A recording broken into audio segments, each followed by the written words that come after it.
welcome back to another EDH Deck Tech. My name is Scott, and we have the third installment of the trilogy of Sheoldred. Sheoldred's just been released in March of Machine. Really interesting. Kind of a difficult card actually to really deck build around. I had a lot of difficulties with this one. It was just a very good stuff deck. It just did so many things, and you can kind of go down different routes. I tried a Phyrexian tribal deck, but it was a bit, it was a bit average, a bit boring. Phyrexian tribal doesn't really add anything unique other than the flavor of the tribe, I guess. I went down a discard route, but ultimately, flipping Sheoldred was sometimes difficult. So I kind of landed on, just being the archenemy and being okay with it, right? Mono black, you have a tendency to be archenemy. Just because, you're there getting rid of people's permanents. So I just kind of leaned into it. I thought, well, if you're going to be archenemy anyway, people are already going to think you're archenemy, when you've got something that's going to take out three of your opponent's creatures. So I might as well just lean into it. I haven't really built a good stuff kind of deck, so I thought let's just go with it. Let's just play some of those cards that I just don't really get to play because people might find them a bit unfun, and I think people are already going to have a negative opinion about Sheoldred, so I'm just going to lean into it. I'm going to be okay with archenemy, and if you lose, that's okay. So let's go through the deck. I guess Sheoldred sacrifices creatures, and on the other side, flipping can be a bit difficult. It needs to survive.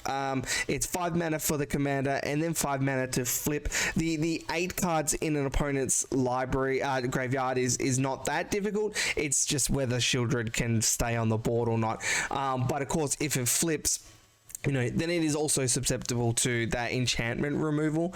But it is still removing creatures, discarding people's cards, and then reanimating those cards. So if it does stick, it does win, but the difficulty is getting it to stick. So that's why I didn't want to build a theme around this enchantment.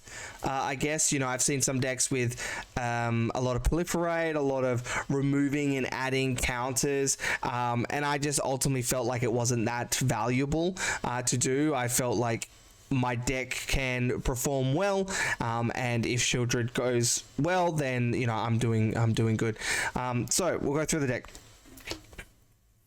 So I did put in a bit of mill, opponent mill specifically, just to help encourage the getting the 8 cards. Your opponents are going to kind of get there throughout the game, but a little push is good. But we also want to mill because we want our opponent's graveyards to be healthy with creatures, right? So we do want to encourage that. You can do discard, but I just put a little bit of a mill package. So Alter the Brood, really nice. Lots of permanents coming in, quite good. Then Altar of Dementia, nice little sacrifice outlets, as well as getting a nice bunch of cards in people's libraries, nice and cheap. Mesmeric Orb, really good. The earlier you get this, the better. People just tap a whole bunch of their permanents, so when they untap, they're going to be milling 5-6 cards a turn. Do note that this one's one that will mill you, so there are some reasons where I may not want to necessarily be milled, and I'll go through them later. I got some combos in here, but this one is still ultimately powerful enough. It does facilitate that last chapter in your saga, so really good. So Conrad, generically great, really good with Altar Dementia. You get this Altar of Dementia, you start milling people, you get your Rise of the Dark Realms at the last chapter, and then you just get a whole bunch of triggers, right? So Sir Conrad, nice little win condition as well. And then Bridge of the Multiverse. Bridge of the Multiverse has been pretty cool. It's a pretty fun card. You may not necessarily want to play this. It doesn't have to be played, I think. But milling those 10 cards, so 30 cards of your opponent's, 10 of yours, and getting the best creature out has been a lot of fun. But it is a very expensive spell, so I could see people cutting this. But yeah, I've really enjoyed it. Okay, so combos. I talked about combos. I don't always build a lot of combos in my decks, but of course I'm going into the archenemy. I don't really have a commander that may win you the game. That last chapter, of course, but to be honest, you don't always get there, right? So I've got a few combos just to help end the game. So Blood Chief's Ascension and Mind Crank. So Blood Chief's Ascension can be difficult to get started, get triggered off, right? Your opponents have to lose 2 life. There are a few ways that I get people's life totals and things like that and start dwindling them down. You know, you can get 2 Sir Conrad triggers, for instance. So it's not really built to really get this online straight away, so I wouldn't play this early on. Play it when you know that you can get those triggers. And of course, if anything's going to the graveyard from anywhere, mill for instance, you know, you're going to get the 2 life and, you know, they're going to lose 2 life. And of course with Mind Crank, whenever they lose life, they mill. So Mind Crank's really in there because it's a mill effect. You know, I wanted it in there so that, you know, my opponents are damaging each other as well. You know, it's going to start milling, right? And I thought, okay, well, I can add Blood Chief's Ascension. Very easy add to kind of, you know, combo with it. So that's one. And then, oh man, so Hoarding Broodlord. If you saw my review of the set, I really was in love with the card. I love everything about it.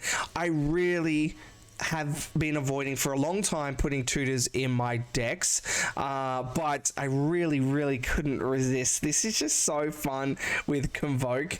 So Hoarding Broodlord, the combos, whatever. I mean, ultimately, you know, you're going to go out and get your best card, and that card is going to have Convoke. But how it works, so Hoarding Broodlord, so you want to reanimate obviously as soon as possible, but you know, if you play this for 4 mana, whatever. So you do get Saw in Half, right? So you need at least 2 extra mana, I guess, if you want to kind of do this all on the same turn. So maybe you like Entomb, and then on turn 3 you reanimate, and then of course you use Convoke to, well, you go get Saw in Half, use Convoke on the one that you have, destroy that creature, you get 2 of them. Those 2 then get sacrificed, Peer into the Abyss. You can tap. So now you have 2 copies of Hoarding Broodlord.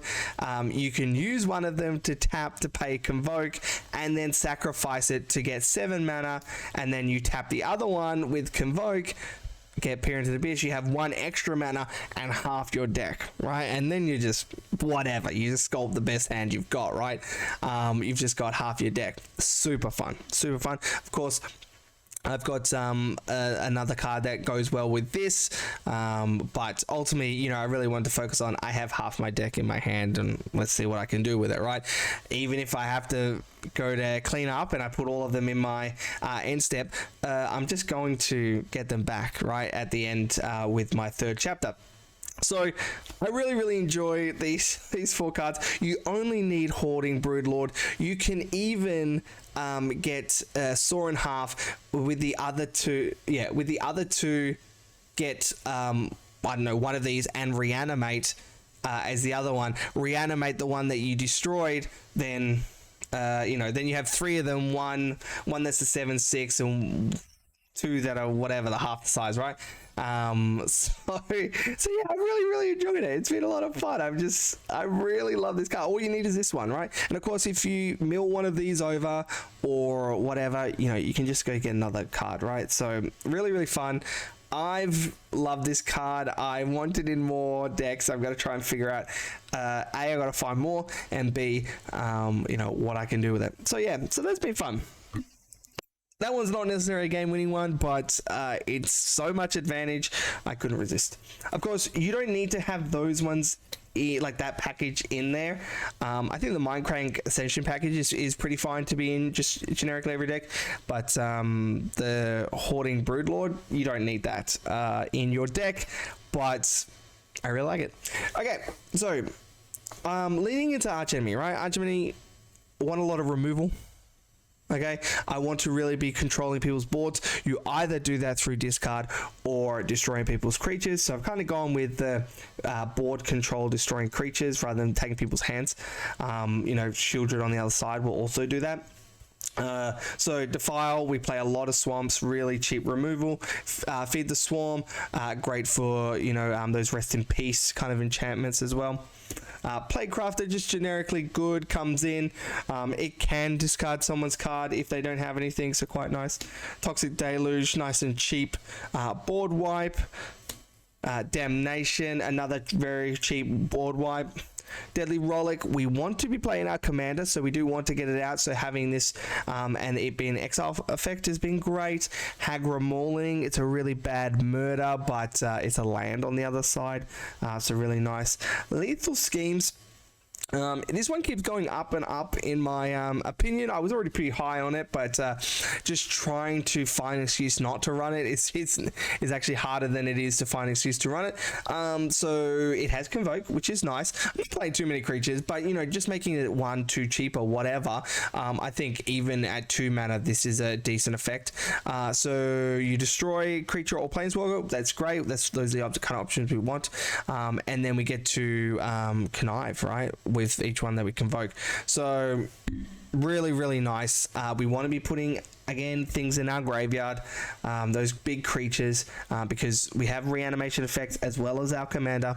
So yeah, it really just supports that. Mutilate, playing a lot of swamps. It's a great board wipe. Pile on, new one. Essentially, this, whatever you say about Lethal Schemes can really be applied to this as well. Surveil is not as good as Connive, I think, but you know, still putting things in the graveyard, setting up our next draw has been really, really nice. Snuff Out, free, non-black, has been, you know, always good. Massacre Worm. So Massacre Worm does help with your Ascension, of course, but also get rid of all those small creatures and start dwindling people's life down. Sheoldred, you know, FYI, spoiler, I am playing the other 2 Sheoldreds, so this one in there. Nice removal, reanimation. You know, we have some big creatures that we want to reanimate as well, and it's also keeping our opponent's boards clearer, right? Archon of Cruelty, my favorite. When this was Verse World, you know, I was quite low on it, but it's just so much value. Getting someone's creature, drawing a card, gaining life, which is really important. You know, if we're in Peer in the Abyss, you know, we really want to be gaining that life, and especially if we're arch enemy, you know, life is very important. So yeah, I really enjoyed this card. Great reanimation effect.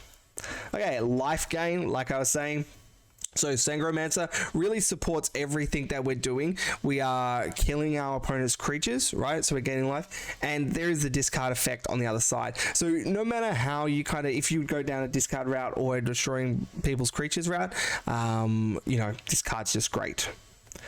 Sheoldred, the other one, the Apocalypse.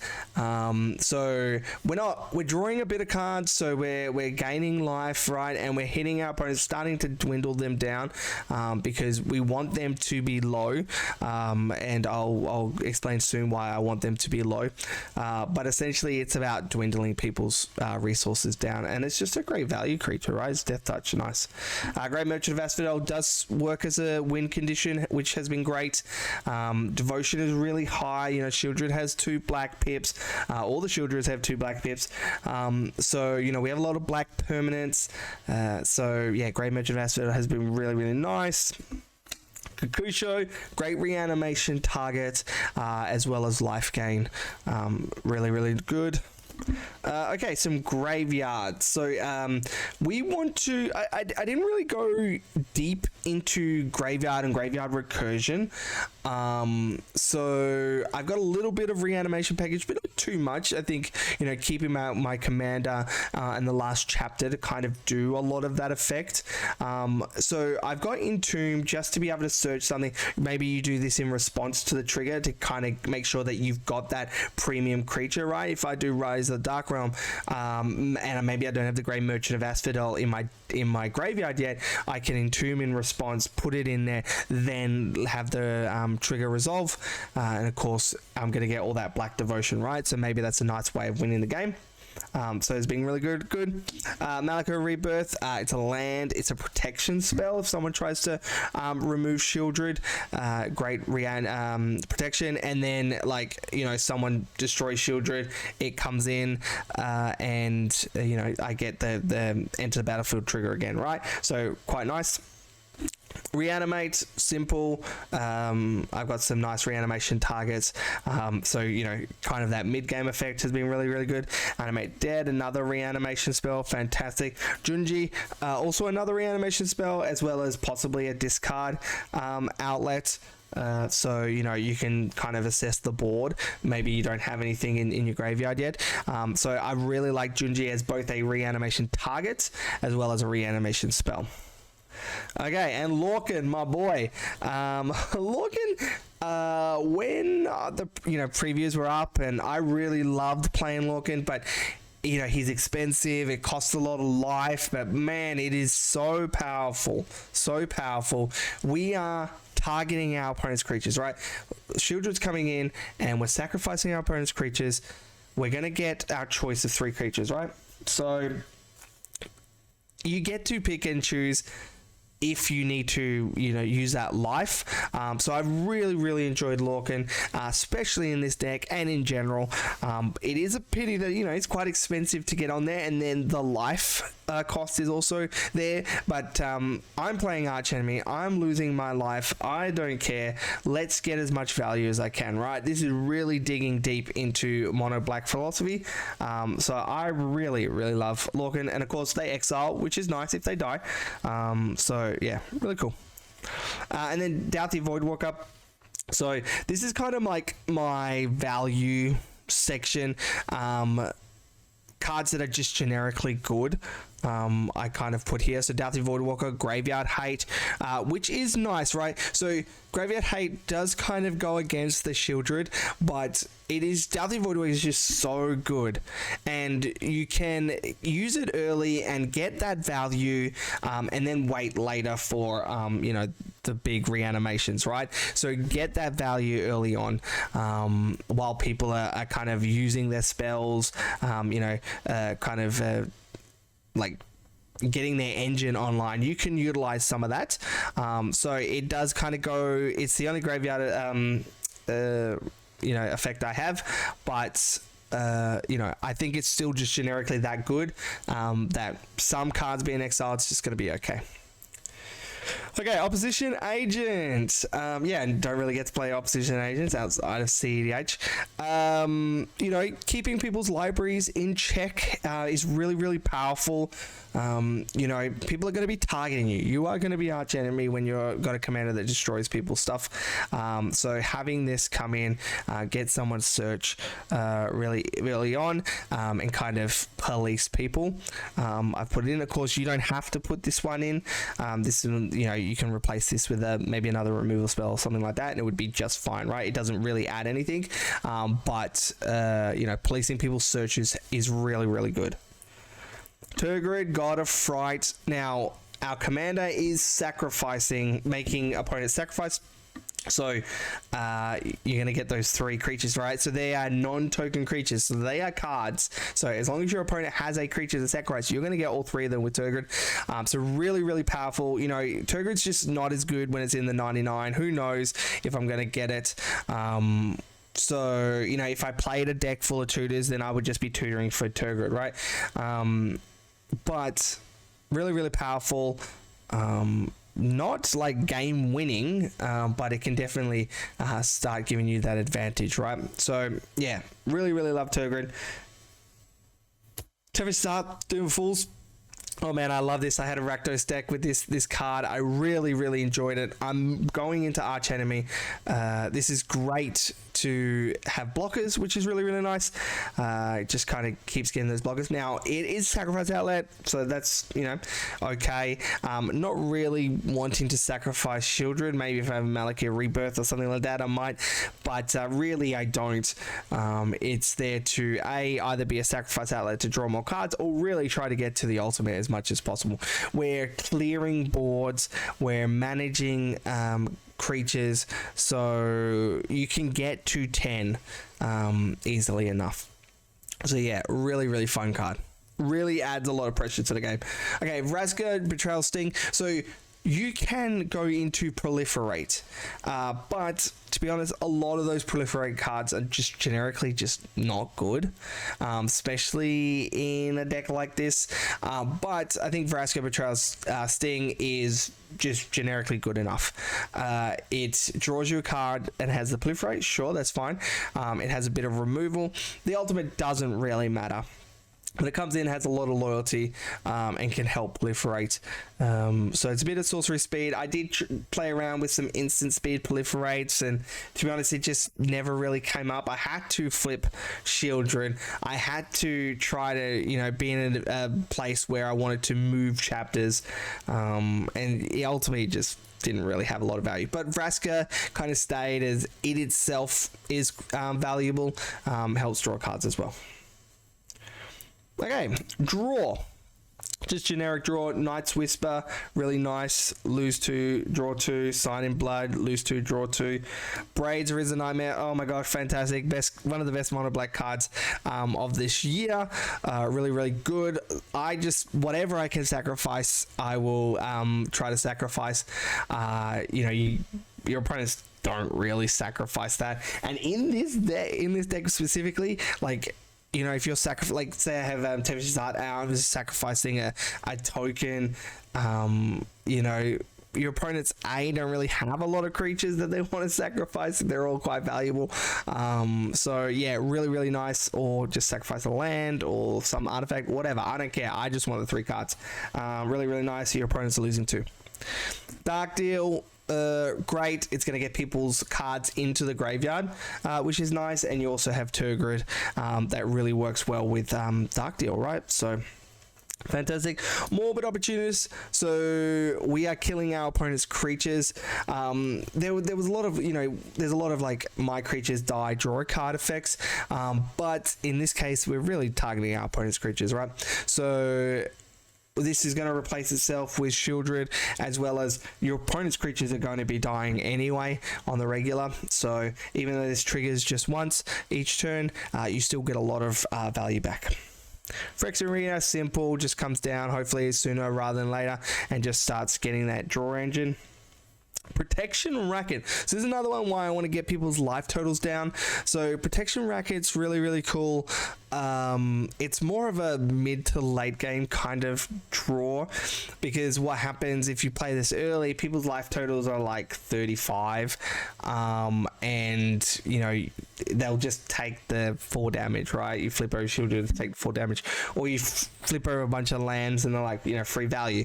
But once it starts getting into like people's like 20 into their teens, they really just start giving you the cards, right? So then you start drawing a lot. So pick your battles with this one, you know. But I really, really like Protection Racket, but I really struggled to put it in a deck. But in this one, you know, cards are just generically good that I don't need any single one of them. I just need more of those cards, I guess. So I'm okay to lose some to, you know, to the exile to start pinging people down, right? So I've actually quite liked it in this one. Hostile Negotiations fills the graveyard. Great fun mini game. Draws a lot of cards. Instant speed. Really, really cool, right? Stinging Study. 5 mana, you know, commander. So it's 5 mana, lose 5, right? Draw 5. So, you know, really, really nice. Instant speed. That's why I like it. And then Liliana Dreadhorde General. My creatures are going to die. You know, zombies are good protectors. Sacrificing my opponent's creatures. Again, we're limiting our opponent's creatures.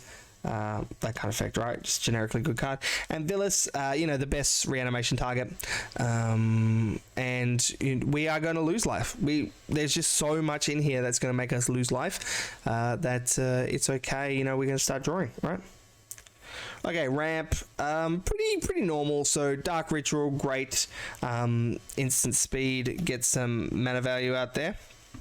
Soul Ring, so usually I don't play with Soul Ring in a lot of my decks, but this one I felt like I really needed that acceleration early on, especially with that 5 mana commander. So I have got this one in the deck. Wayfarer's Bauble to get those swamps out. Arcane Signet, 2 mana rock. Felbar Stone, 2 mana rock. Jet Medallion, a lot of black spells in this deck, so you know, it helps with that reducing. Mind Stone can help draw a card. Thought Vessel, really nice with Peer into the Abyss, but other than that, the hand size doesn't really matter. Black Magic Connection, so this is also a draw spell plus a ramp spell. Usually I will opt in for the draw and the treasure if I can, else it'll just be the treasure, right? I rarely just go draw. I'll go pretty much always go treasure, and I might draw. The token it's been okay, right? Sometimes I really don't have 6 life to lose, and I don't really want to lose 6 life. So my standard is pretty much the 3 life, but if I need to, it would just be 1. Crypt Gas, great. It also helps with a lot of life gain, which has been nice. Scepter of Eternal Glory, really love this card. I find that you know, in mono black this is perfectly fine to run. I want to be playing a lot of swamps, right? So yeah, I've landed on about 24 swamps. Really feels good. I can get that kind of three of the same names kind of around when I want to be playing this, so it's been nice. Solemn Simulacrum to get those swamps out. And then Metabase. Metabase is very generic, nothing too spicy here, I think. Pachuga Bog for people's graveyards. Now, again, this might go against your strategy, so you need to kind of pick and choose when you want to play this. But sometimes, you know, someone's using their graveyard much faster than you are, or you want to use theirs. So it's good to slow people down. Cabal Coffers, playing a lot of swamps, so you know, great for ramp. Cabal Stronghold, a lot of you know, basic swamps again for the Scepter, so this, you know, can really start getting that mana up, which has been great. Castle Lochthwain, I find that my hand is pretty filled in this. You know, I'll have like 3, 4, 5 cards, right, somewhere in that range. So it's not as valuable, but sometimes you really just need to get that card. Maybe you have Sheoldred the Apocalypse out, it really doesn't matter. It's been really nice. Myriad Landscape, get those basics out. Nykthos, Shrine of Nyx, again, Devotion really high. Phyrexian Tower, now again, so sacrifice is not really a big theme, but sometimes you just need that extra 2 mana. You might have a reanimation spell, somebody's exile on the board, living death or something, I don't know. Let's get it into the graveyard, that's fine. Strip Mind, I always play a land destruction land in this deck. Actually, maybe I could probably put another one in. I might have to give that one a go. Someone has a Cabal Coffers, a Guy's Cradle, whatever, Maze of Ith. So, you need to really be targeting land. Strip Mind, Wasteland, whatever you need. Demolition Field is another great one. So, yeah, I always play one. Taganuma, Abandoned Mire. Great, we want to be milling ourselves. We can return that creature, which is great, but yeah, it's essentially free roll, right? We have legendaries in our deck, a lot of them, so it's going to reduce that cost, as well as we can do this in response to the last trigger. Yeah, just great value. Tomb Fortress, reanimation spell on our land. I really like this. The 5 mana and exiling this, it's steep, but not as steep as I thought it was going to be. So I've been putting this in any graveyard kind of focused deck, and have quite enjoyed it. Urborg, Tomb of Yawgmoth, turn things into swamp for Mutilate, Defile, and Cabal Coffers, and then War Room. So War Room, 1 mana, Oh, sorry, 1 life, 3 mana plus this, and you draw a card. And then the rest is swamps. Yeah, 24, I think. So yeah, I really been enjoying this deck. Yeah, it had a lot of deck building challenges, kind of where I want. I think a lot of people might go a discard route, but I just wanted to play some strong board controlling cards, right? That's the kind of mono black I like to play, outside any kind of like recursion strategies. But I just, you know, when it's my 1v1 kind of formats, I really just like controlling people's creatures, their planeswalkers, things like that, kind of keeping things clear. So yeah, I really enjoyed this one. Yeah, I find flipping it is not really always the aim of the game. I think some decks you might build this where it's probably trying to do it more, but I think you can be blown out a lot trying to do that. So I've taken a more conservative route. Not sure if that's going to work for everyone, but if I can flip it, you know, then the game's going to be even more fun. So yeah, I hope you enjoyed the deck, and I'll see you in the next one.